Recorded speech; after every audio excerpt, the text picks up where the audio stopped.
হরিহরপাড়ার নাজিরপুরে বোমাবাজি ও গুলির ঘটনায় ধৃতের কাছ থেকে উদ্ধার আগ্নেয়াস্ত্র ও গুলি। গত সোমবার রাতে হরিহরপাড়া থানার নাজিরপুর পূর্বপাড়া এলাকার একদল দুষ্কৃতী বোমাবাজি শুরু করে।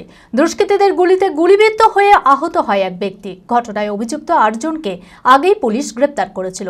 বুধবার রাতে নাজিরপুর এলাকা থেকে আলামিন শেখ নামে আরও একজনকে পুলিশ গ্রেপ্তার করে। আগের ৮ জনকে পুলিশ হেফাজতে নেওয়া হলে তাদের মধ্যে ধৃত রিপন শেখকে জেরা করে লুকিয়ে রাখা আগ্নেয়াস্ত্র ও গুলি উদ্ধার করেছে পুলিশ। মানসিক স্বাস্থ্যের জন্য সবার আগে যে নামটি মনে ভেসে ওঠে, সুস্থ মনের ঠিকানা মনোবীক্ষণ। যোগাযোগ নাম্বার 7477799516। গত সোমবার রাতে হরিহরপাড়া থানার নাজিরপুর পূর্বপাড়া এলাকার একদল দুষ্কৃতী বোমাবাজি শুরু করে। দুষ্কৃতীদের গুলিতে গুলিবিদ্ধ হয়ে আহত হয় এক ব্যক্তি। ঘটনায় অভিযুক্ত ৮ জনকে আগেই পুলিশ গ্রেপ্তার করেছিল। বুধবার রাতে নাজিরপুর এলাকা থেকে আলামিন শেখ নামে আরও একজনকে পুলিশ গ্রেপ্তার করেছে।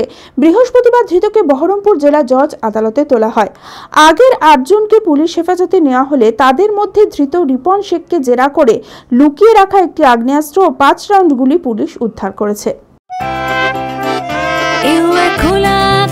অনেক তারার মাঝে রামধনু রঙে যেখানে সবাই সাজে সাজে, নামি হোক কিংবা দামি পেয়ে যাবে সব রকমই, ছোট হোক কিংবা বড় কেনাকাটা হোক আরো আরো, নতুন ফ্যাশনে নতুন tradition, Libas family store, Libas Libas Libas family store, Libas কাতাই বহরমপুর মুর্শিদাবাদ।